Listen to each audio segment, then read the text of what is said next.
Audio video check करो।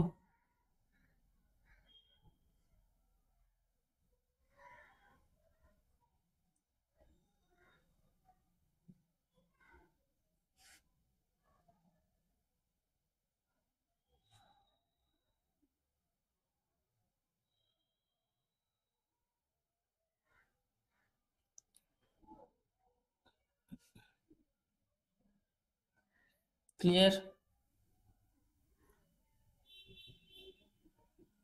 Okay.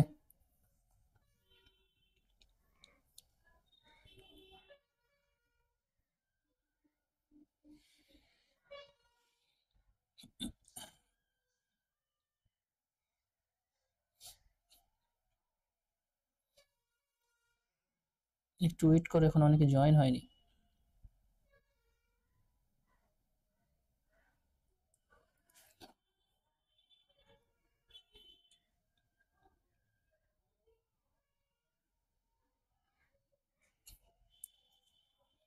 আচ্ছা, notification আসছে তো?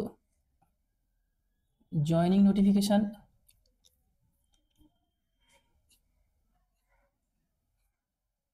আমার কাছে এখন এসে পৌঁছায় নোটিফিকেশন, দেখছি।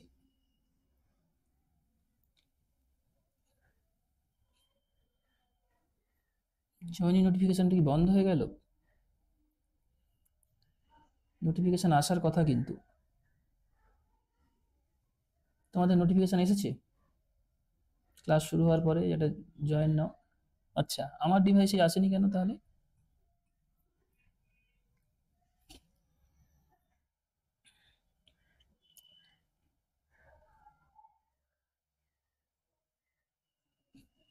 চলো স্টার্ট করতে হবে এবার।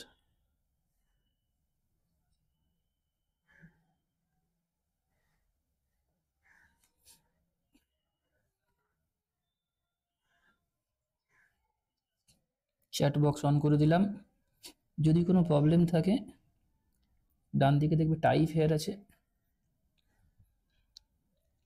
ওই টাইপ হেয়ার অপশানে গিয়ে একবার টাইপ করবে।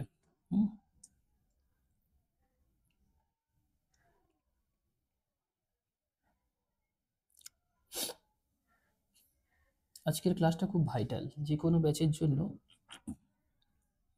এখান থেকে অবশ্যই কোশ্চেন থাকে।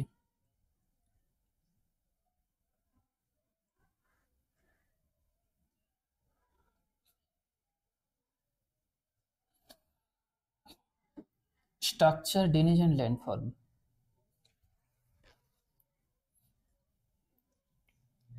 টোটাল 5 টাইপস ল্যান্ডফর্ম দেখা যায়।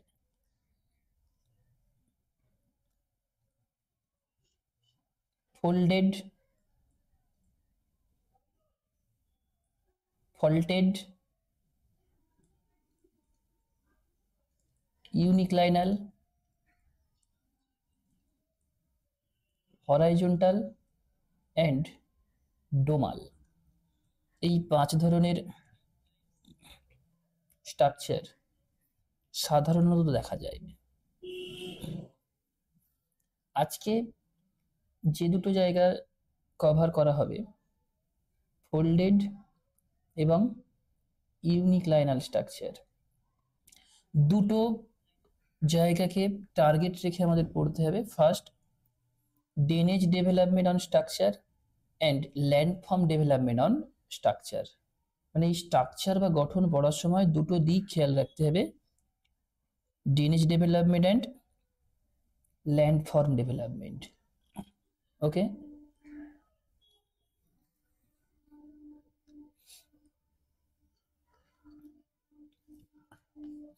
প্রথম আসছে ভাঁজ গঠন। কোশ্চেন ইংরেজিতে হবে, আমি আগেই বলেছি, তাই পাশাপাশি ইংরেজি প্রতিশব্দগুলো তোমাদের পড়তে লাগবে। ফোল্ডেড স্ট্রাকচার, ইংরেজি প্রতিশব্দ ফোল্ডেড স্ট্রাকচার।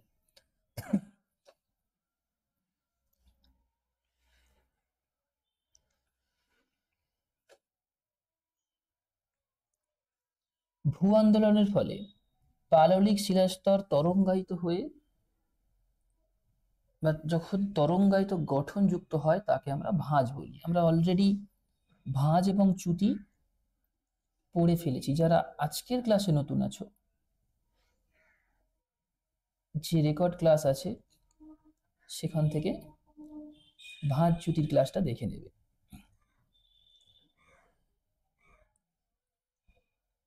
স্ট্রাকচার যখন এভাবে তরঙ্গায়িত হয় তাকে আমরা বলছি ভাঁজ।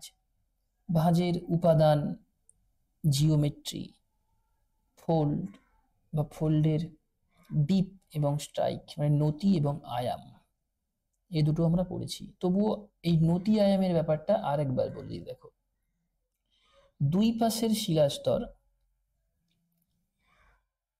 দুই পাশের শিলাস্তরের অনুভূমিক তলের সাথে যে ঢাল, আমি যে কোনো জায়গায় যদি এরকম হরাইজন্টাল লাইন টানি, তাহলে ভাঁজের এই বাহুর সাথে যে হরাইজন্টাল লাইন, তার যে অ্যাঙ্গেল, এটা হলো তার ডিপ অ্যাঙ্গেল, সহজ কথায় নতি।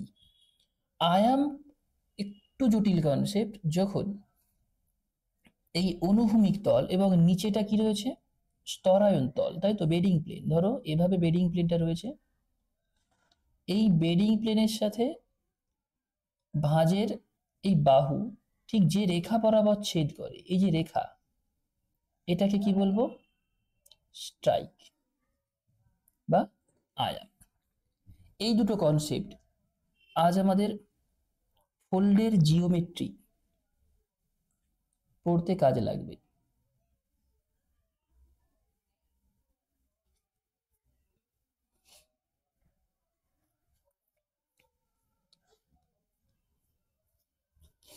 ভাঁজ গঠনযুক্ত অঞ্চলে ঊর্ধ্বভঙ্গে শৈলশিরা এবং অধোভঙ্গে উপত্যকা দেখা যায়। এটা খুব সাধারণ গঠন বা প্রাথমিক গঠন। এই ধরো ভাঁজের ঊর্ধ্বভঙ্গ, এটাকে কি বলা হয়, অ্যান্টিক্লাইন।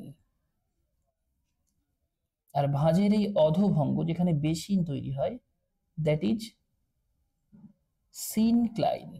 তাহলে ঊর্ধ্বভঙ্গে শৈলশিরা মিন্স রিডজ এবং অধোভঙ্গে উপত্যকা মিন্স ভ্যালি। এটা সাধারণ ঘটনা। প্রাথমিক গঠনের সাথে সঙ্গতিপূর্ণ এই গঠন পৃথিবীতে খুবই বিরল, কিন্তু এটা সাধারণ ঘটনা হলেও প্রাথমিক গঠনের সাথে সঙ্গতিপূর্ণ এই গঠন পৃথিবীতে খুবই বিরল, সাধারণত দেখা যায় না, বা এক্সেপশন। আমরা আজকে আমাদের আশেপাশে যে ল্যান্ডফর্ম দেখি, মানে এত বড় বড় পাহাড় পর্বত, এগুলোর বেশিরভাগই ইনভার্টেড রিলিফ, ঊর্ধ্বভঙ্গে উপত্যকা আর অধোভঙ্গে শৈলশিরা। এরকম কিছু এক্সেপশনের উদাহরণগুলো এখানে দেওয়া রয়েছে, যেখানে আজ ঠিক ঊর্ধ্বভঙ্গে শৈলশিরা আর অধোভঙ্গে উপত্যকা দেখা যায়, মানে যেটা হওয়ার কথা। এরকম গঠন কোথায় দেখা যায়, ভারতের শিবালিক পর্বত, আল্পসের জুরা মাউন্টেন বা জুরা পর্বত, এছাড়া মধ্য আমেরিকার ওহিও এবং উটা প্রদেশের যে বেসিন, সেই বেসিন হলো এই ধরনের প্রাথমিক গঠনের উদাহরণ। এগুলোকে সহজে বলা হয় জুরা ফরমেশন। আল্পসের জুরা পর্বতের নাম অনুসারে এই ফরমেশনকে একসাথে বলে জুরা ফরমেশন। তাহলে জুরা ফরমেশনের অর্থ কি? ঊর্ধ্বভঙ্গে শৈলশিরা থাকবে আর অধোভঙ্গে উপত্যকা থাকবে, একে একসাথে বলা হয় জুরা ফরমেশন। এবার আসি আজকের যে আলোচ্য বিষয়,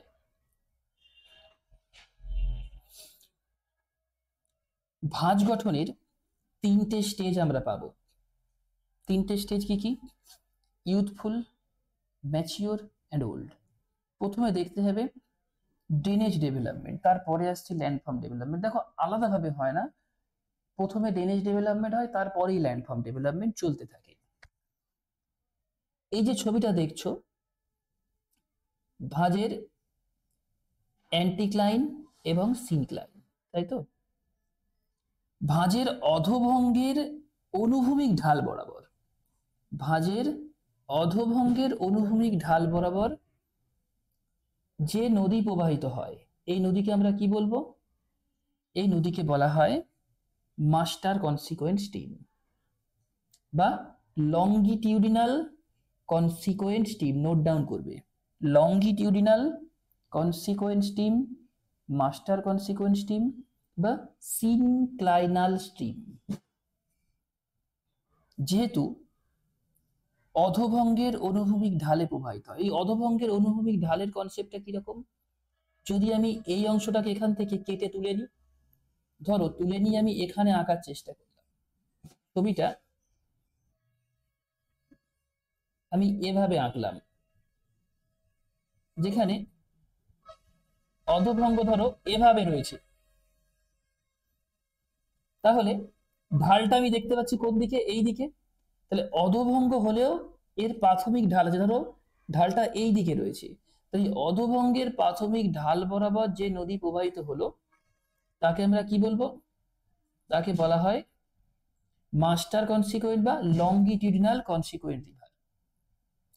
এই নদী তৈরি হওয়ার পর এই নদীর পার্শ্বদেশ বরাবর বা ভাঁজ গঠনের বা ভাঁজের বাহুর পার্শ্বদেশ বরাবর আর এক ধরনের রিভার তৈরি হয়ে এই নদীর সাথে মিলিত হবে। এই যে নদীগুলো পাশ থেকে নেমে আসছে, এগুলোকে বলা হয় lateral consequent, lateral or transverse consequent tributary stream, lateral or transverse consequent, the consequent stream that originate on the deep slope of the anticline। দেখো এই হচ্ছে আমাদের অ্যান্টিক্লাইন, অ্যান্টিক্লাইনের এই যে স্লোপ, এই স্লোপকে আমরা কি বলি? Deep slope. তাহলে অ্যান্টিক্লাইনের নতি ঢাল বরাবর, অ্যান্টিক্লাইনের নতি ঢাল বরাবর যে নদী প্রবাহিত হয় তাকে বলা হয় lateral or transverse consequent stream and join with master consequent at syncline of fold। এবং কার সাথে জয়েন করে? এই নদীগুলো মাস্টার কনসিকুয়েন্ট স্ট্রিমের সাথেই জয়েন করে। এখান থেকে যে নদীটা নামছে দেখো, এটা দুই পাশেই মাস্টার কনসিকুয়েন্ট স্ট্রিমের সাথেই জয়েন করবে।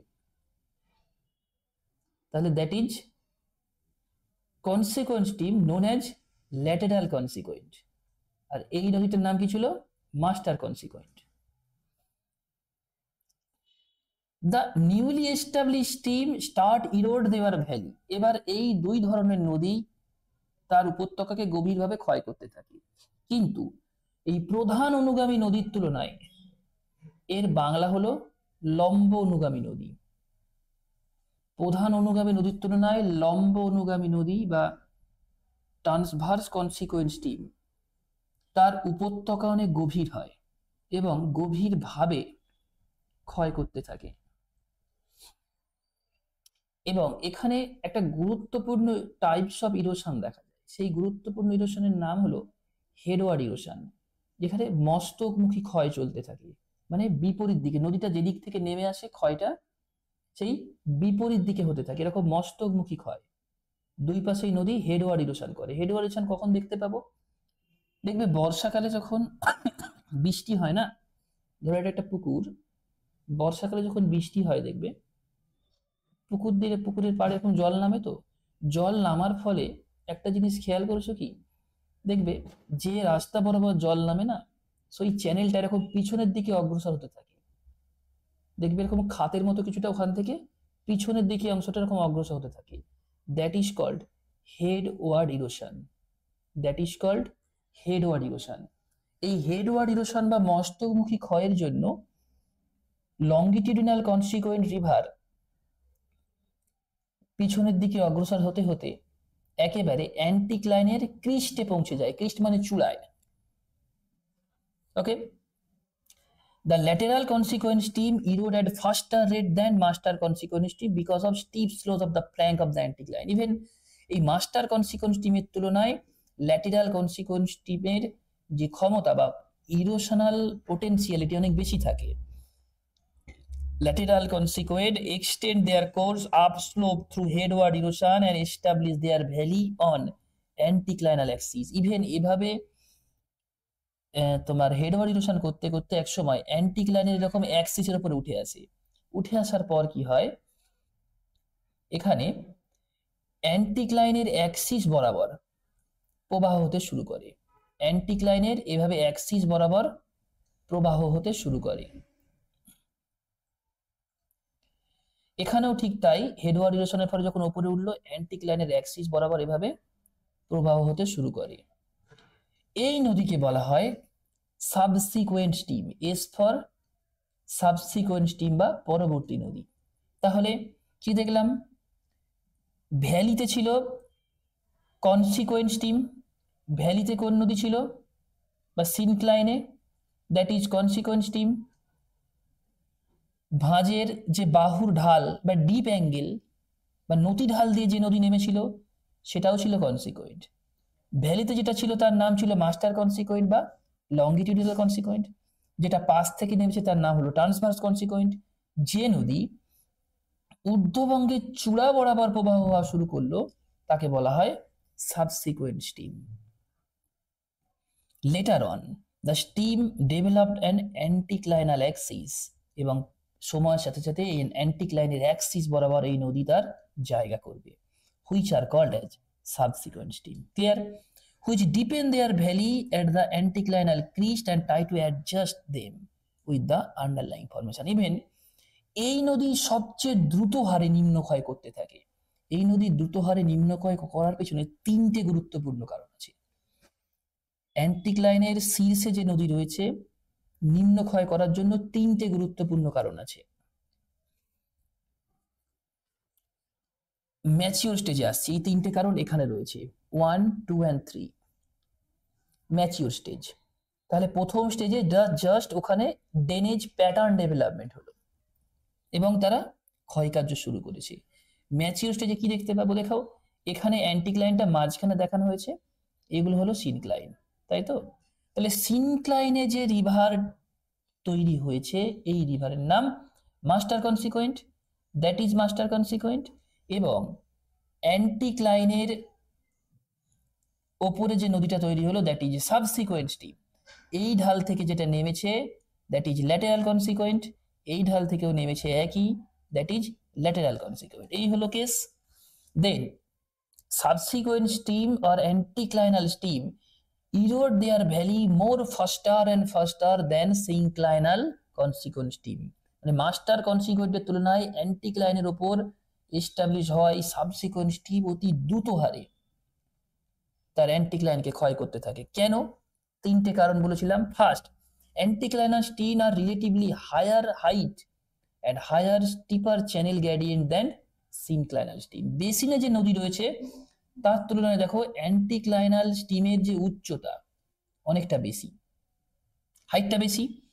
এবার আমরা কি জানি, সমুদ্র সমতল থেকে যদি উচ্চতা বেশি হয় তার পোটেনশিয়াল এনার্জি কি বেশি? পোটেনশিয়াল এনার্জি অ্যান্টিক্লাইনাল রিভার বা সাবসিকুয়েন্ট স্ট্রিমের ক্ষেত্রে বেশি কাজ করে, যেটা তাকে খুব বেশি ক্ষয় করতে সাহায্য করে।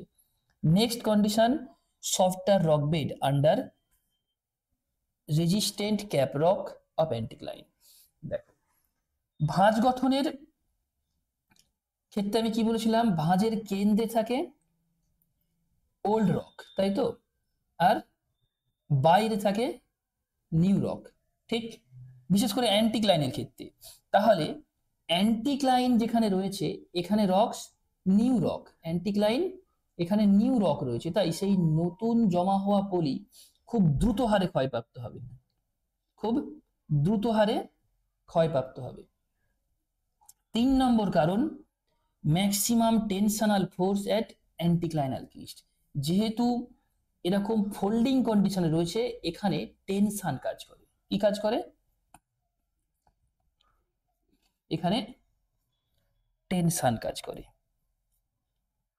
পোটেনশিয়াল এনার্জির অর্থ কি? এখন কাইনেটিক আর পোটেনশিয়াল এনার্জি বোঝাতে গেলে অনেক সময় লেগে যাবে, এগুলো খুব বেসিক কনসেপ্ট।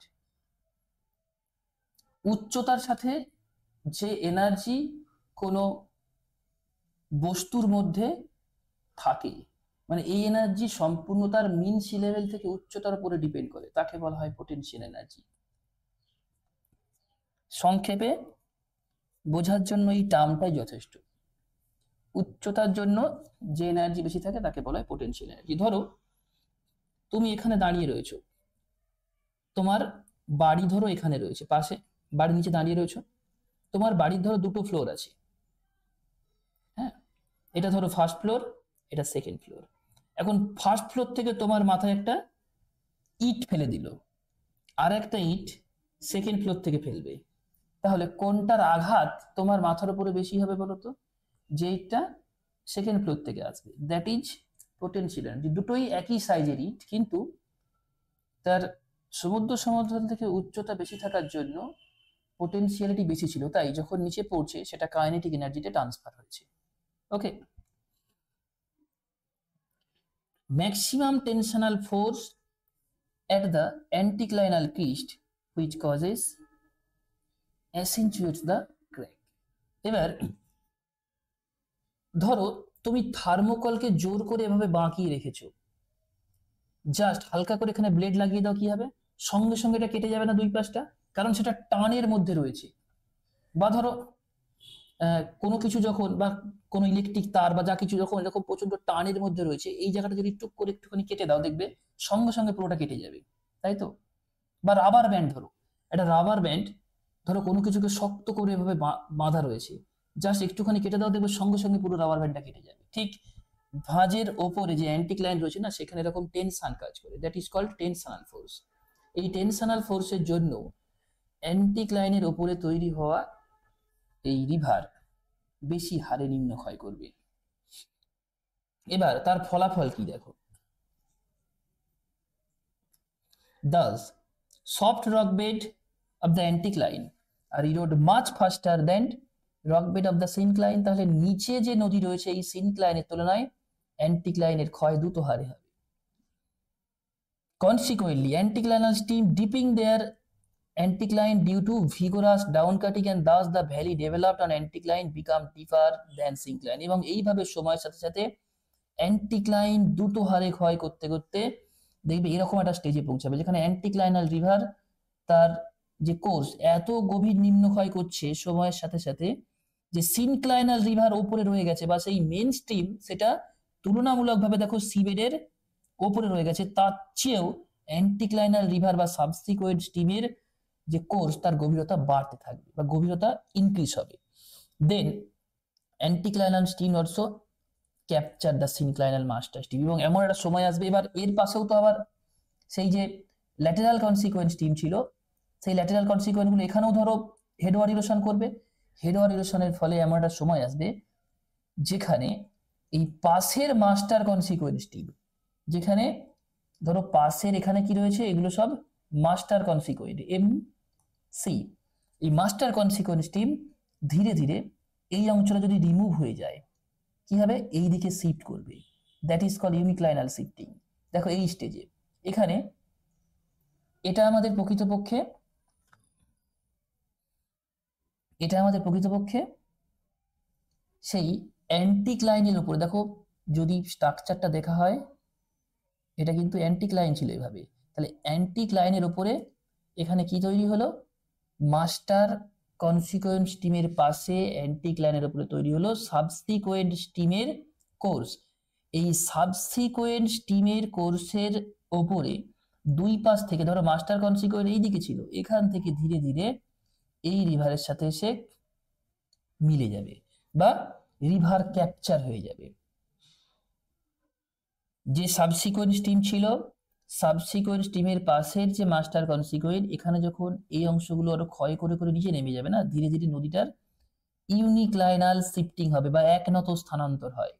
একনত স্থানান্তরের জন্য শেষ পর্যন্ত কি দেখা যাবে, এই দুটো নদী মাঝখানের যে সাবসিকুয়েন্ট স্ট্রিম তার সাথে মিলে গিয়ে একটা প্রধান নদী তৈরি করবে। This result in the reversal of the previous topographic features, reversal of the previous topographic features as anticline eroded down to form anticlinal valley and synclinal valleys begin higher elevation form anticlinal valleys become synclinal ridge।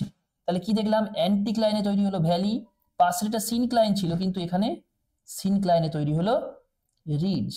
এই topography আর ওপরের এই 1 নম্বর যে topography, এই দুটোর মধ্যে গঠনগত পার্থক্য আছে। দেখতে একই হলেও দুজনের মধ্যে গঠনগত পার্থক্য আছে। এই গঠনগত পার্থক্যই বলা হয় ইনভার্সন অফ রিলিফ।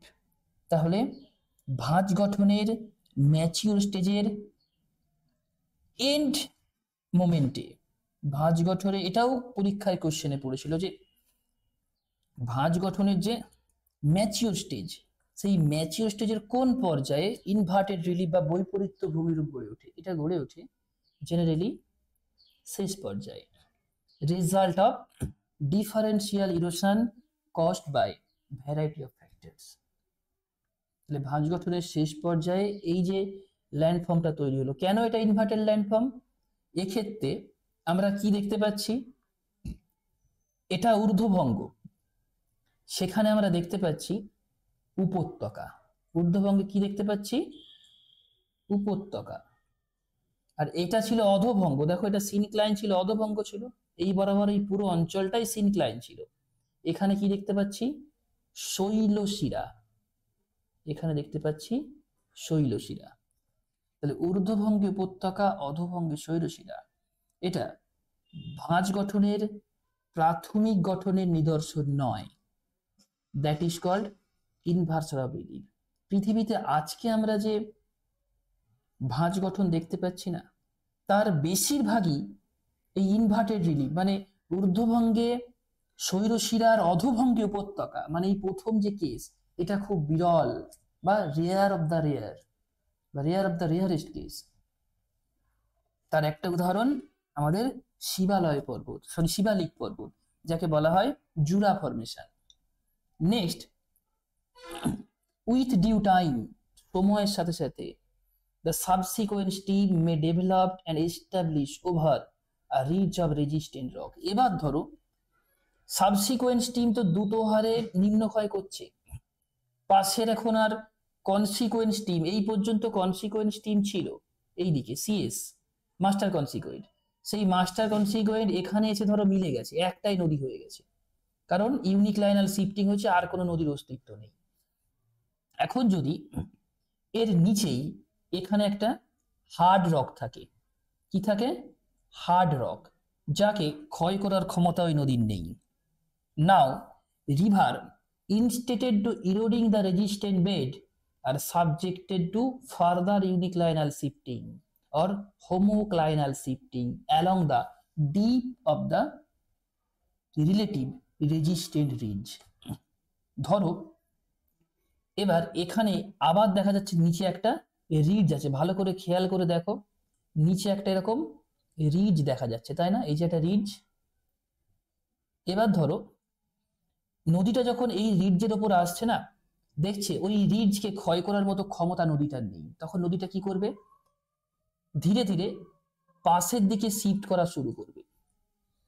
নদীটা তখন আবার ধীরে ধীরে পাশের দিকে শিফট করা শুরু করবে এবং এই অংশগুলোকে ক্ষয় করবে, ক্ষয় করে এই সম্পূর্ণ অংশগুলোকে এইভাবে ইরোড করবে, এই অঞ্চলটাকে পুরোটাকে এভাবে ইরোড করে দেবে। এই দিকেও ঠিক তাই, এই অঞ্চল বরাবর ক্ষয় করতে করতে পাশের এই যে অঞ্চল রয়েছে এই সম্পূর্ণ অংশটাকেও কি করবে, ইরোড করবে। ইরোড হয়ে যাওয়ার পরে কি দেখা যাবে, ধীরে ধীরে নদীটা এবার পাশের দিকে বিস্তার করবে এবং সেই শিফটিংটা এই দিকে হবে।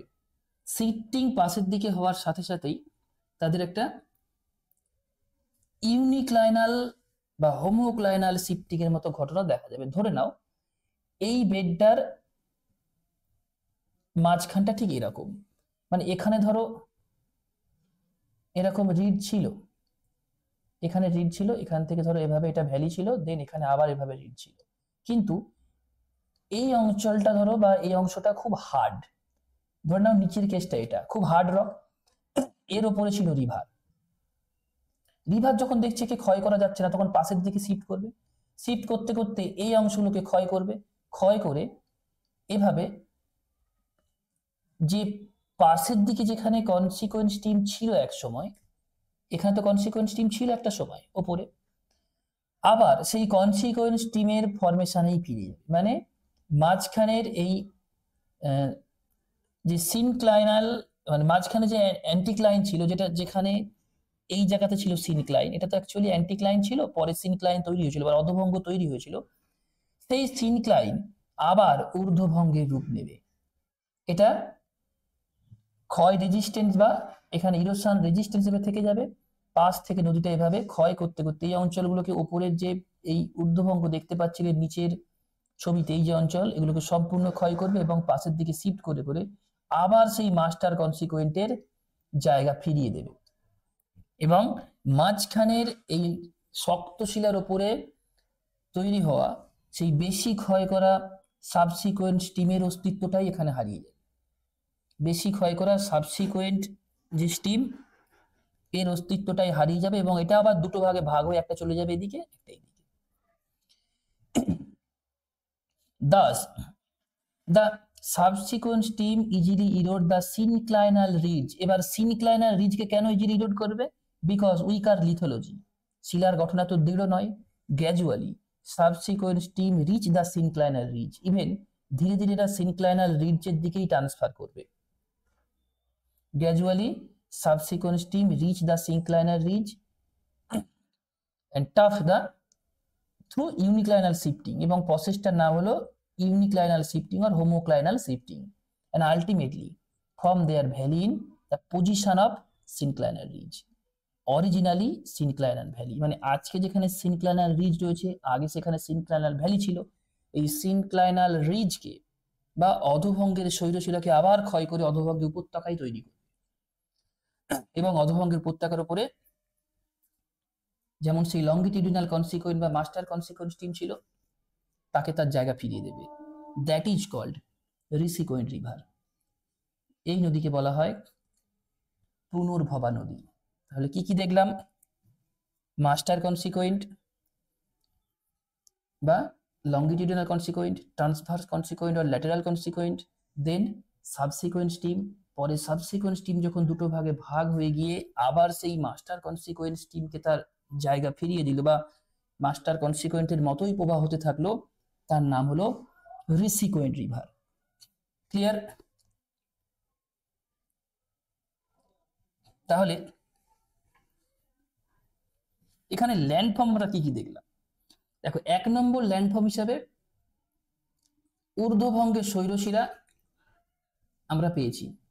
এটা ভাঁজ গঠনের একটা সাধারণ ভূমিরূপ, 1 নম্বর ল্যান্ডফর্ম। 2 নম্বর ল্যান্ডফর্ম হিসাবে কি পেয়েছি? সিনক্লাইনাল ভ্যালি বা অধভঙ্গী উপত্যকা। ক্লিয়ার? 3 নম্বর ল্যান্ডফর্ম হিসাবে কি পেলাম? ঊর্ধ্বভঙ্গী উপত্যকা। এই জায়গাটা এবার দেখো, 3 নম্বর ল্যান্ডফর্ম হিসাবে কি পেলাম? 3 নম্বর ল্যান্ডফর্ম হিসাবে পেলাম ঊর্ধ্বভঙ্গে উপত্যকা, means synclinal anticlinal valley, that is anticlinal valley. এবং অধভঙ্গের শৈলশিরা পেলাম synclinal ridge, 4 number landform synclinal ridge বা অধভঙ্গের শৈলশিরা। 5 নম্বর এবং 6 নম্বর ল্যান্ডফর্ম হিসাবে কি পাওয়া যাবে? হোমোক্লাইনাল রিজ এন্ড হোমোক্লাইনাল ভ্যালি।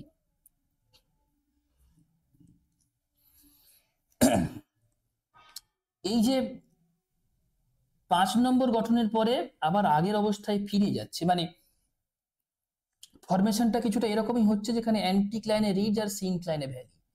এই অ্যান্টিক্লাইনাল রিডজের দুই পাশের ঢাল, অ্যান্টিক্লাইনাল রিডজের দুই পাশের ঢাল যদি সমান হয়, ভাঁজযুক্ত অঞ্চলে যদি কঠিন শিলাস্তর ক্ষয় প্রতিরোধী হয়, মানে ওই ওল্ড স্টেজে, এবং শৈলশিলার মতো দাঁড়িয়ে থাকে, যার দুই দিকের নতি বা ঢাল সমান, তাকে বলা হয় সমনতি শৈলশিলা।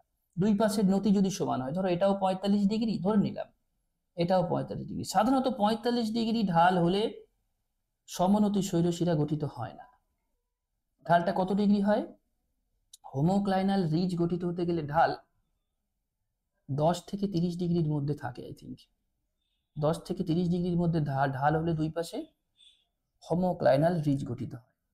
ঠিক একইভাবে এখানে যে বেসিনটা তৈরি হলো না, ধরো এখানে একটা হোমোক্লাইনাল রিজ আছে, যদি এখান থেকে আমি এটাকে এক্সটেন্ড করি, ধরো আর একটা হোমোক্লাইনাল রিজ এখানে এভাবে তৈরি হয়েছে, তাহলে এখানে হোমোক্লাইনাল রিজ, এখানে রয়েছে হোমোক্লাইনাল রিজ, দুটো হোমোক্লাইনাল রিজের মাঝের এই যে ভ্যালি, এই ভ্যালির দুই পাশের স্লোপ যদি সমান হয়, দ্যাট ইজ কল্ড হোমোক্লাইনাল ভ্যালি। ভাঁজ গঠনযুক্ত অঞ্চলে উপত্যকার দুই পাশের ঢাল যদি সমান হয়, তাকে বলা হয় সমনতি উপত্যকা। তাকে কি বলা হয়? সমনতি উপত্যকা।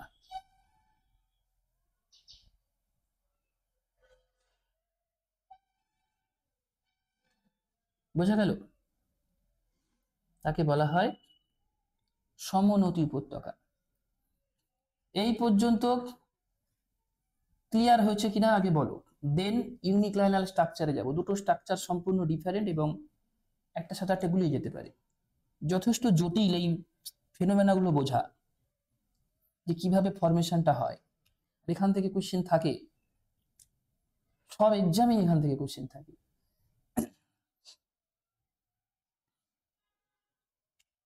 ক্লিয়ার হয়েছে?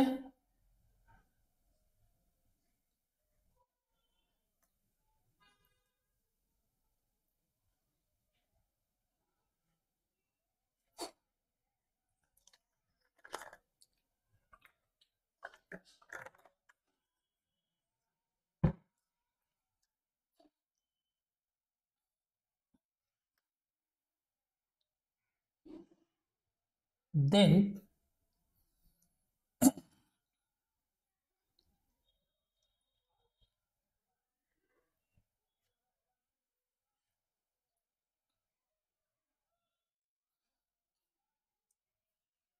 একনত গঠন। একনত গঠনের ইংরেজি টার্ম ইউনিক্লাইনাল। একনত গঠনের যে ইংরেজি টার্ম, সেটা ইউনিক্লাইনাল। যদি শিলাস্তর এভাবে একদিকে ঢালু হয়ে থাকে, শিলাস্তর এভাবে একদিকে ঢালু হয়ে থাকে, তাকে বলা হয় একনত গঠন। দেখো, একেবারে একদিকে ঢালু হওয়া শিলাস্তর খুব কম ক্ষেত্রে পাওয়া যায়। আমরা যদি এটা ভাঁজকে কনসিডার করি, তাহলে ভাঁজের এই অংশটা কি ইউনিক্লাইনাল স্ট্রাকচার নয়? বা ভাঁজের এই দিকের অংশটা কি ইউনিক্লাইনাল নয়? অবশ্যই ইউনিক্লাইনাল। তাই ভাঁজের একটা বাহু বরাবর যদি বাহুটা খুব লম্বা হয় বা দীর্ঘ বিস্তৃত হয়, তবে ইউনিক্লাইনাল ফরমেশন আমরা পেতে পারি। এই ইউনিক্লাইনাল ফরমেশনের উপরে ভাঁজ গঠনের মতোই কিছু ইউনিক ল্যান্ডফর্ম ডেভেলপমেন্ট করে। সেই ল্যান্ডফর্ম এবং এর উপরে গঠিত নদী ব্যবস্থার বিবর্তন আমাদের পড়তে লাগবে। ইউনিক্লাইনাল শব্দটার প্রথম ব্যবহার করেছিলেন চার্লস ডারউইন 1843 সালে, অ্যাপালেশিয়ান পর্বতের ওয়ান সাইড স্লোপ ডেসক্রিপশন দেওয়ার সময়। যে অ্যাপালেশিয়ান পর্বত রয়েছে না, তার একদিকে ঢাল ব্যাখ্যা করার সময় ইউনিক্লাইনাল শব্দটা তিনি ব্যবহার করেন। না, চার্লস ডারউইন শব্দটা 1843 ব্যবহার করে। চার্লস ডারউইনের ব্যবহারটা আরো আগে ছিল। 1843 সালে না মনোক্লাইনাল শব্দটা ব্যবহার হয়, একটু মিস্টেক আছে এখানে। 1843 সালে ইউনিক্লাইনাল শব্দের ব্যবহার হয়নি। 1843 সালে মনোক্লাইনাল শব্দের ব্যবহার হয়েছে। ইউনিক্লাইনাল শব্দের ব্যবহার আরো আগে চার্লস ডারউইন করেছিলেন, তার ইয়ারটা বেশিরভাগ জায়গাতেই নেই। মনোক্লাইনাল শব্দটা 1843 সালে ব্যবহার হয় অ্যাপালেশিয়ান পর্বতের একদিকে ঢাল বর্ণনার ক্ষেত্রে। এরপরে হোমোক্লাইনাল, এটা সেটা আরো অনেক রয়েছে, দরকার নেই, এই দুটো পড়লেই যথেষ্ট। একনত গঠনে ভূমিভাগের প্রাথমিক ঢাল অনুসারে যে নদী প্রবাহিত হয় তাকে আমরা বলি প্রধান অনুগামী। একনত গঠনের ভূমিভাগের প্রাথমিক ঢাল অনুসারে যে নদী প্রবাহিত হয়, এই যে নদীকে দেখছো, একনত গঠনের ভূমিভাগের যে প্রাথমিক ঢাল means primary slope of the uniclinal structure, the river maintain the primary slope of the uniclinal structure called consequent stream, এটাকে বলা হয় consequent। এই নদী ওপরে দেখো, নদী যখন সৃষ্টি হচ্ছে ওপরে তো কঠিন শিলা থাকে, যদি কঠিন শিলাকে ক্ষয় করে নিচের কোমল শিলাকে বের করতে পারে, ধরো নদীটা এই রাস্তায় ছিল, এইভাবে নদীটা প্রবাহিত হচ্ছিল, এখন যদি নদী এই অঞ্চলের কঠিন শিলাকে, ধরো এর তো শুধু একেবারে ভার্টিক্যাল ইরোশন হয় এমনটা নয়, তার সাথে সাথে একটা রিভারের হরাইজন্টাল ইরোশনও হয়ে থাকে বা ল্যাটেরাল ইরোশনও হয়ে থাকে। নদী যদি ভার্টিক্যাল ইরোশনের সাথে সাথে হরাইজন্টাল ইরোশন করে এবং নিচের কোমল শিলাকে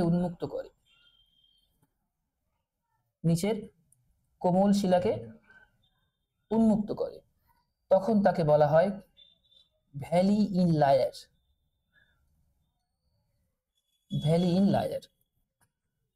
তাহলে এই নদী বরাবর উপত্যকা ক্রমশ নিম্নক্ষয় করতে থাকে এবং নিচের কোমল শিলা উন্মুক্ত হলে তাকে আমরা বলি ভ্যালি ইন লায়ার।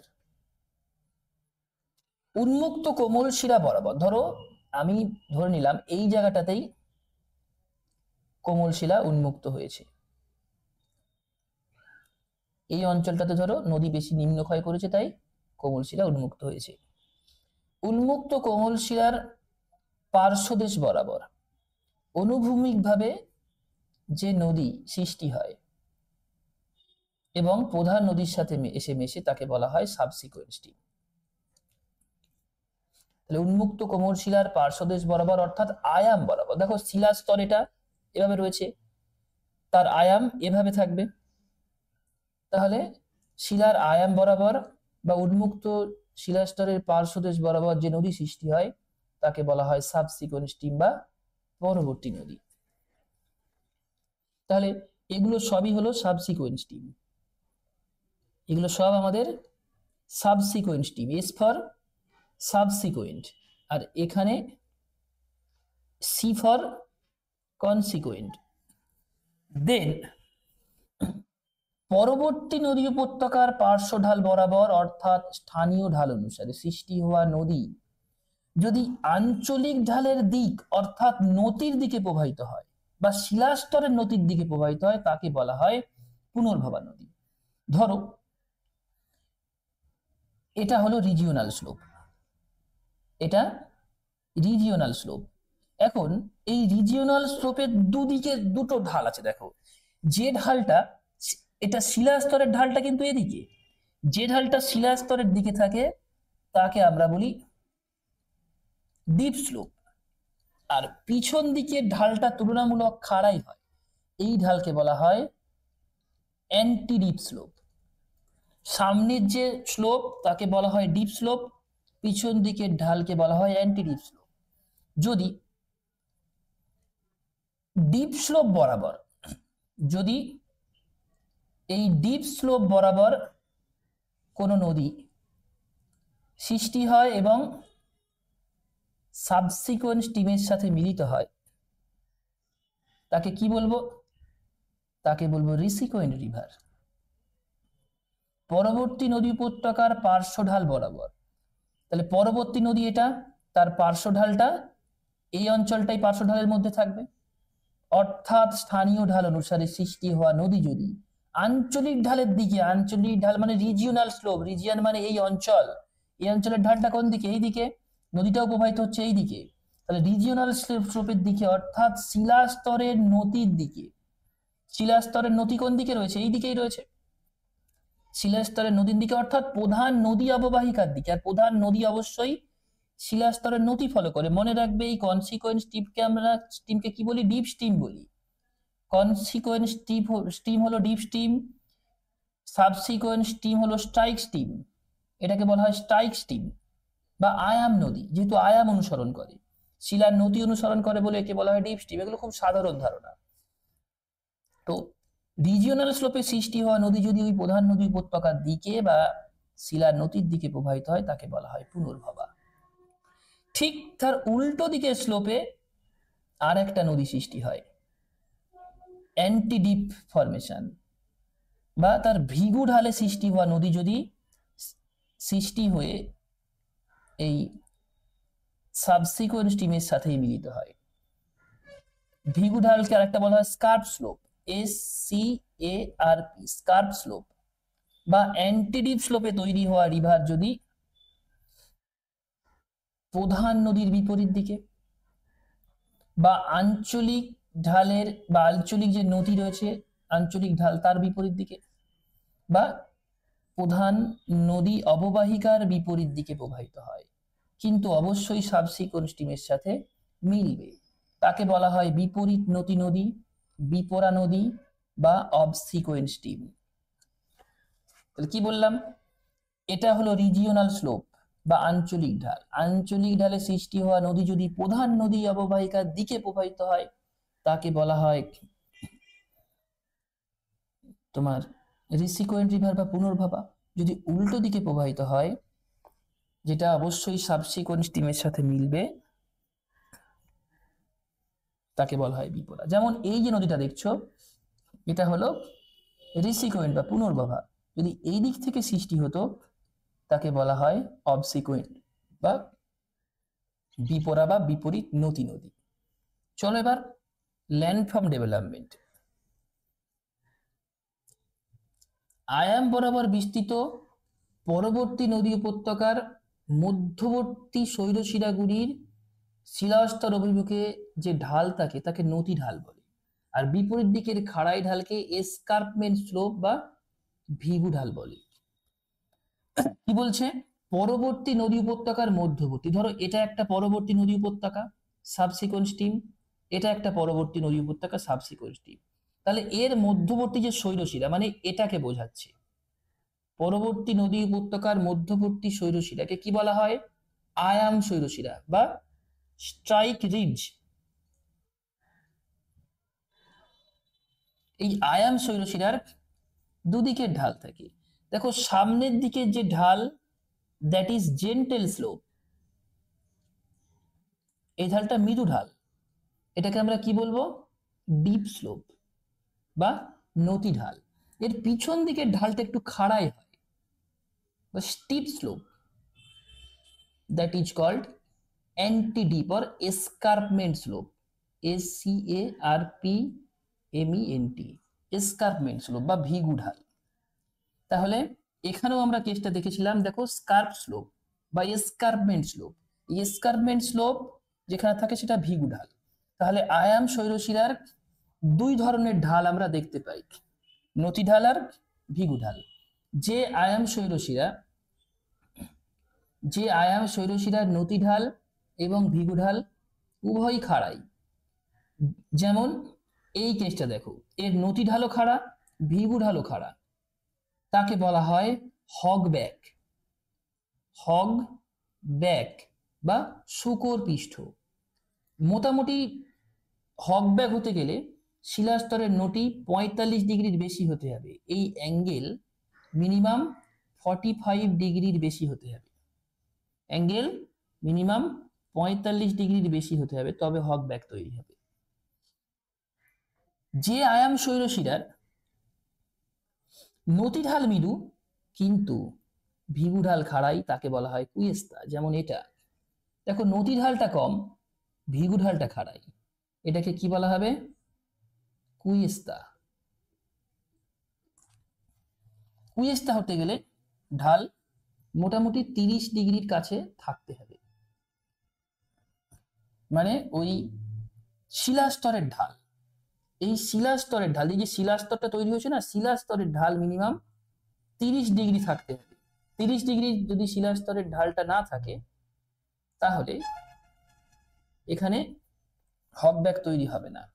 শিলাস্তরের নতি যদি 10 থেকে 30 ডিগ্রির মধ্যে হয়, আমি আগের যখন ভাঁজ পড়াচ্ছিলাম তখনও বললাম কথাটা, যে শিলাস্তরের নতি যদি 10 থেকে 30 ডিগ্রির মধ্যে হয়, মানে ধরো কিছুটা জেন্টেল, খুব একটা বেশি ঢালু নয়, 10 থেকে 30 ডিগ্রির মধ্যে স্লোপ, এক্ষেত্রে তৈরি হবে হোমোক্লাইনাল রিজ বা সমনতি শৈলশিলা। শিলাস্তর যদি একেবারে অনুভূমিক হয়, অনুভূমিক শিলাস্তরের উপর বা প্রায় 0 ডিগ্রির আশেপাশে থাকে, সেক্ষেত্রে তৈরি হবে মেসা এবং বিউট। যদি শিলাস্তর, দেখো এই জায়গাটা শিলাস্তর প্রায় অনুভূমিক, এই অনুভূমিক শিলাস্তরের উপরে টেবিল ল্যান্ডের মতো যে ল্যান্ডফর্ম তৈরি হবে তাকে বলা হয় মেসা।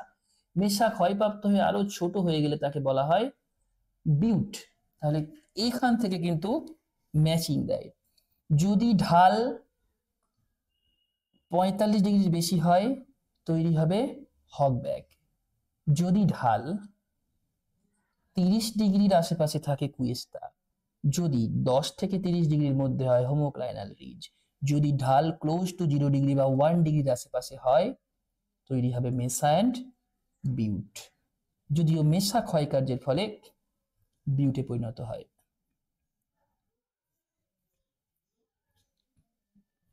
ওকে, নেক্সট,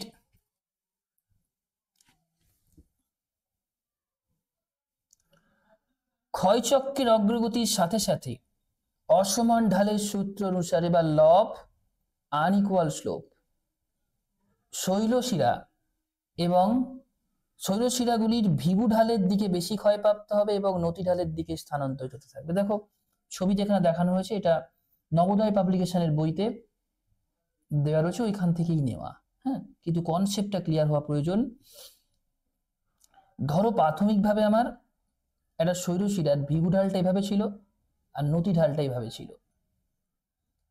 ওকে, সবসময় ভিগু ঢাল বেশি ক্ষয়প্রাপ্ত হয়। ধরো ভিগু ঢালটা ক্ষয় হয়ে প্রথম ফেজে এইখান থেকে এইখানে এসেছে, এভাবে ক্ষয় হয়ে এগিয়ে গেছে। তাই ছবিটা আলাদা করে আঁকলে বুঝতে পারবে। ধরো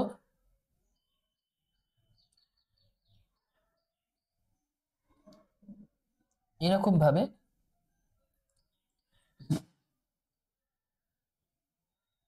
এটা ছিল তার ভিগু ঢাল, সামনের দিকে এভাবে ছিল নতি ঢাল। তাহলে প্রথম স্টেপে দেখা যাচ্ছে যে কিছুটা ক্ষয় হয়ে শৈলশিরাটা এই জায়গায় এসে দাঁড়িয়েছে, মানে পিছনের অংশটা এটা ক্ষয় হয়ে গেছে। দেন আবার এখান থেকে ধরো এখানে তো ছিল, ক্ষয় হয়ে আরো একটু এগোবে, তাহলে পিছনের এই স্কার্প স্লোপ বা ভিগু ঢাল ক্ষয় হতে হতে এভাবে সামনের দিকে এগোতে থাকবে। এই যে কেসটা দেখো এগিয়েছে, এখন এরকম একটা জায়গায় এসে পৌঁছেছে। তাহলে ভিগু ঢালের দিকে বেশি ক্ষয় হবে এবং নতি ঢালের দিকে স্থানান্তরিত হবে। এটাকে বলা হয় ইউনিক্লাইনাল শিফটিং। তাই ইউনিক্লাইনাল শিফটিং একনত গঠন এবং ভাঁজ গঠন উভয় ক্ষেত্রেই দেখা যায়। এবং অন্তিম পর্যায়ে দেখবে এভাবে শিফটিং হতে হতে দেখবে এটা আরো এগিয়ে থাকবে, এরকম এগোতে থাকবে, এগোতে এগোতে এগোতে এগোতে একটা সেশন আসবে যখন দেখবে ছোট্ট একটা রেসিডুয়াল হিল থাকবে এবং পরে এটাও ইরোড হয়ে একটা এরকম ফিচারলেস প্লেন, দেখো সামনের দিকে সেটাই দেখানো হয়েছে, একটা ফিচারলেস প্লেন তৈরি হবে যার উপরে কোনো আনডিউলেটিং থাকবে না, একটা সমতলীকরণ পৃষ্ঠ তৈরি হলো যেখানে বিভিন্ন শিলা। এবার ধরো এখানে তো বিভিন্ন ধরনের রক্স ছিল, এখন যদি আমি দেখি এই শিলাটারই একটা ওই বেল্টেড আউটক্রপ প্লেনের ডায়াগ্রাম কিরকম হয়। ধরো এটা ধরো আমার এই শিলাস্তর, তাহলে এটা ফিচারলেস একটা প্লেন, এর উপরে এখন কোনো আনডিউলেশন নেই, কিন্তু এই জায়গায় কি দেখা যাচ্ছে, এখান থেকে এইটুকু ধরো এরকম একটা গঠন দেখা যাচ্ছে যেখানে শিলার মধ্যে একটা অন্য ধরনের স্ট্রাকচার। আবার এখান থেকে এইটুকু দেখা যাচ্ছে যেভাবে ঠিক ওর উপরে রক বেডগুলো ছিল, এখানে আরেকটা অন্য ধরনের স্ট্রাকচার। তাহলে বলয়িত আকারে উন্মুক্ত তল, বা ঠিক যেমন ধরো তুমি ফ্রিজের মধ্যে একটা বরফ তার মধ্যে বেশ কিছু এরকম রঙিন কাঠি গুঁজে দিয়েছিলে।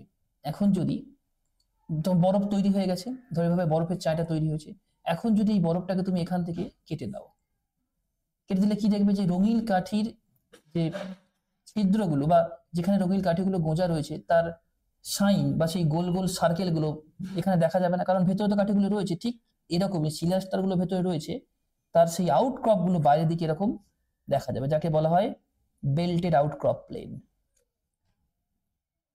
বলয়িত উন্মুক্ত তলের পুনরায় উত্থান ঘটলে, এবার ধরো এই সারফেসটা যদি আবার আপলিভমেন্ট হয়, আয়াম শৈলশিরা উপত্যকা ভিগু আবার তৈরি হবে, ঠিক আগে যেগুলো তৈরি হয়েছিল আয়াম শৈলশিরা ভিগু উপত্যকা সেম আবার তৈরি হবে।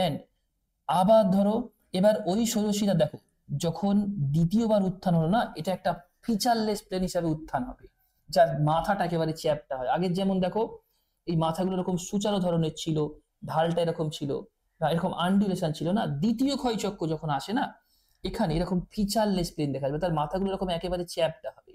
এটা দেখেই বোঝা যায় একটা পলিসাইক্লিক ল্যান্ডস্কেপ। পলিসাইক্লিক ল্যান্ডস্কেপ চেনার একটাই উপায় আছে, তার মাথা বা তার যে ওপরের সারফেস এটা ফিচারলেস হয়, একদম ফ্ল্যাট সারফেস হয়।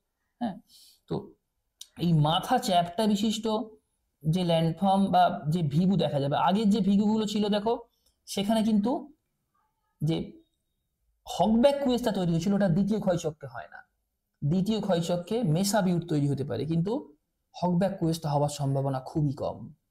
তাই এক্ষেত্রে যে চ্যাপ্টার শীর্ষদেশ বিশিষ্ট ভিগুগুলো দেখা যাবে বা এসকার্পমেন্ট দেখা যাবে, তাকে কি বলা হয়? বেভেল এসকার্পমেন্ট। চ্যাপ্টা মস্তক দেশ বিশিষ্ট ভিগুগুলোকে কি বলা হয় বা শৈলশিলাগুলোকে কি বলা হয়? বেভেল এসকার্পমেন্ট। এবং সময়ের সাথে সাথে এই অঞ্চল আবারও একটা ফিচারলেস প্লেন হিসাবে তৈরি হবে বা ডেভেলপড হবে। দ্বিতীয় ক্ষয়চক্রে আবার একটা ফিচারলেস প্লেন তৈরি হবে, যার নাম বেল্টেড আউটক্রপ প্লেন, যার নাম বেল্টেড আউটক্রপ প্লেন। এই হচ্ছে তোমার ভাঁজ গঠন এবং পাশাপাশি একনত গঠনে সৃষ্ট ভূমিরূপের নিদর্শন এবং তার evaluation with Deniz pattern. Clear হয়েছে? যদি কোথাও এখনো ডাউট থেকে থাকে তো অবশ্যই ক্লিয়ার করে নাও। এই সেশনে তোমাদের এখানে মক টেস্ট চলছে, অলরেডি পেড সেকশনের মক টেস্ট এখানে চলছে। মক টেস্টগুলো তোমরা অ্যাটেন্ড করো। যারা পরে জয়েন হয়েছো মক টেস্ট তোমরা এখান থেকে অ্যাটেন্ড করো, দেখবে এই সাবস্ক্রিপশন সেকশনের মধ্যে তোমাদের যে কোর্স রয়েছে তার রেকর্ড রয়েছে। তিনটে করে টপিক নিয়ে এখানে একটা করে পেড সেকশনের মক টেস্ট দেওয়া আছে, নেগেটিভ আছে। কিছু কিছু মেগা মক টেস্টও এখন থেকে শুরু হয়েছে, মেগা মক টেস্টও তোমরা দিতে শুরু করো। যাই স্কোর আসুক না কেন, একটা টেস্ট রিঅ্যাটেম্প করতে থাকো, ওখানে তো রিঅ্যাটেম্প অপশন আছে। প্রতি সপ্তাহেই ওই টেস্টগুলোকে বারবার অ্যাটেন্ড করতে থাকো, তাতে তোমার স্কিল অনেক বাড়বে, প্রচুর প্র্যাকটিস করতে লাগে। এখান থেকে টেস্ট তোমরা রিঅ্যাটেম্প করো। এখানে ফ্রি টেস্ট রয়েছে, ফ্রি টেস্ট আসাটা এই মুহূর্তে বন্ধ আছে, একটু সময় লাগবে, ফ্রি টেস্টও আসতে থাকবে। তাহলে শেষ পর্যন্ত বলো, ভাঁজ গঠন এবং একনত গঠন দুটো ক্লিয়ার হয়েছে তো? একদম কোনো ডাউট নেই তো?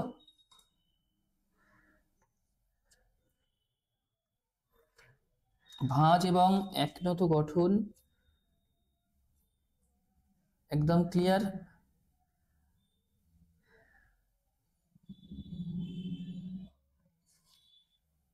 কোনো ডাউট থাকলে অবশ্যই ইনফর্ম করো।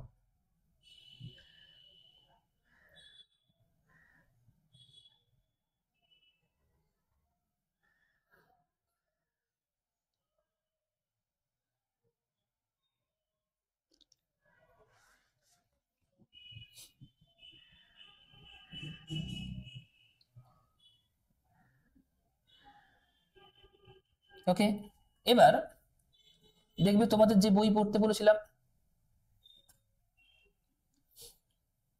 দুটো বইয়ের সোর্স বলছি, এখানে দুটো বই ভালো আছে। দেখো, যদি ইউনিক্লাইনাল স্ট্রাকচার, আমার মনে হয় রামকৃষ্ণ মাইতি স্যারের বই বেস্ট, খুব ভালো লেখা আছে। ইংরেজি পড়তে গেলে সাবিন্দা সিং, মানে যদি নর্মাল পড়তে চাও। স্ট্যান্ডার্ড বুক তো অনেক আছে, আমি সেগুলো রেফার করছি না, এখন অত সময় পাবে না। আর ফোল্ডেড স্ট্রাকচার সৌরমা সাহা এবং তুহিন রয়, কল্যাণী পাবলিকেশনের যে বই আছে ওই বই থেকে, যেটা আমি পড়তে বলেছিলাম তোমাকে, ওখান থেকে পড়ো। অবশ্যই বই পড়তে লাগবে, বই না পড়লে আবার ভুলে যাবে। ওই ভাঁজ গঠনের উপর যে 4টে রিভার কিভাবে তৈরি হয়, কিভাবে তাদের সিচুয়েশনটা চেঞ্জ হয়, এবং আবার সেই পেঙ্কের মতো যে ইভালিউশন কনসেপ্টটা আছে না, ওটাই তো তোমার সাইক্লিক ইভালুয়েশন বা তোমার ল্যান্ড ইভালুয়েশন প্রসেস, ওই জায়গাটা বোঝার আছে। ভালোভাবে ওখানে পড়ো, দেখবে ওই কনসেপ্টগুলোকেই অনেক বিস্তারিত, অনেক উদাহরণ বা বেশ কিছু ক্যারেক্টারিস্টিক্স নিয়ে আরো ভালোভাবে বইতে লেখা আছে। আমি এখানে তোমাদের ধারণাটা দিয়ে দিলাম, এবার বই থেকে তোমাদের ওটা পড়তে লাগবে। হয়েছে? আর 3টে ল্যান্ডফর্ম থাকছে, ডোমাল, হরাইজন্টাল আর ফল্টেড, চ্যুতিযুক্ত। ওই 3টে অন্য একটা দিন ক্লাসে করিয়ে দেবে, এগুলো সিলেবাসে নেই, কিন্তু এই দুটো দেওয়াটা খুব জরুরি ছিল, না হলে পরের ক্লাসগুলো বুঝতে পারবে না। ভাঁজ গঠন বোঝা জরুরি। তো নেক্সট আবার কোনো ফাঁকা সময় দেখে বাকি যে দুটো জায়গা রয়ে যাচ্ছে, বাকি 3টে জায়গা, ওটা একটা ক্লাসের মধ্যে চলে আসবে, 1 ঘন্টা 1.5 ঘন্টার একটা ক্লাস হবে, তার মধ্যে এসে যাবে। তো আবার বলছি, এগুলো মুখস্থ করার থেকে ধরো প্রচুর উদাহরণ এটা সেটা পাবে, কোশ্চেনগুলো থেকে আসে না, কোশ্চেন একদম কনসেপচুয়াল হয়, কোশ্চেন একদমই কনসেপচুয়াল হয়। তো সেইগুলো বোঝার জন্য তোমাদের পেপার অ্যানালিসিস করতে লাগবে। আমি পিএসসির পেপার অ্যানালিসিস করে দিয়েছি, পিএসসির প্রিভিয়াস ইয়ার পেপার অ্যানালিসিস করে দিয়েছি, তার সাথে সাথে আরও কিছু পেপার অ্যানালিসিস এভরি উইকে ইউটিউবে থাকবে। যারা চ্যানেল সাবস্ক্রিপশন করোনি অবশ্যই চ্যানেলটা সাবস্ক্রিপশন করে রাখো, ওখানে কোশ্চেন পেপার প্র্যাকটিস করো। কেন কোশ্চেন পেপার লাইভ প্র্যাকটিস করা উচিত? দেখো, রেকর্ড ওভাবে আর দেখা হয় না, লাইভ কেন প্র্যাকটিস করা উচিত? কোশ্চেন পেপার দেখলে না তোমার মধ্যে ধারণাটা তৈরি হবে যে কিভাবে এক্সামে কোশ্চেন থাকে, এটা বোঝা সবচেয়ে আগে জরুরি, সবচেয়ে আগে বুঝতে হবে, তবে তুমি সেইভাবে পড়তে পারবে যে আমার এইভাবে তাহলে স্টাডিটা করা উচিত। যদি ওই জায়গাটা বুঝে উঠতে পারো, পড়াটা অনেক সহজ হয়ে যাবে, বা পড়ার সময় তুমি সেভাবে স্টাডিটা করতে পারবে যে এটাকে এইভাবে মনে রাখতে হবে। আর এমনি তোমাদের ক্লাসের মধ্যে যেগুলো পেড ক্লাস থাকে, আমি মার্ক করেই দিয়ে যাই যে এই জায়গা থেকে এই কোশ্চেনগুলো আসতে পারে। দেখো প্রিভিয়াস ইয়ারও ঘেঁটে দেখলে তাই ওই ধরনেরই কোশ্চেন ছিল, খুব বেশি আননোন ইনফরমেশন কিন্তু এক্সামে থাকে না, ঠিক আছে? সাধারণ জায়গা থেকে কনসেপচুয়াল কোশ্চেন দেয়, আর লিঙ্ক করে করে পড়তে হবে যে কার সাথে কি সম্পর্ক, কোন স্টেটমেন্টটা রাইট এবং রং। ক্লিয়ার?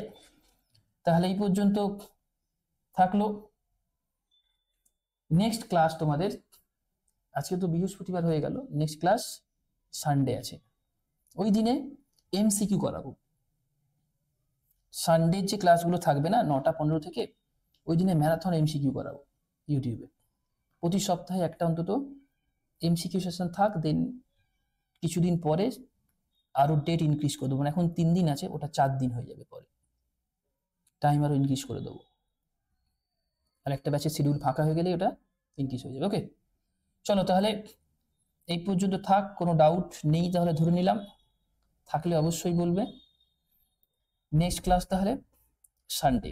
আর তোমাদের একটা গ্রুপ ক্রিয়েট করার কথাও অনেকেই রিকোয়েস্ট করেছে, একটা গ্রুপ করে দেবো, হ্যাঁ, হোয়াটসঅ্যাপ বা টেলিগ্রামের উপরে একটা গ্রুপ করে দিলে তাতে কি হবে, ক্লাসগুলো মিস হবে না, বা ইনফরমেশনগুলো একদম সরাসরি পাবে।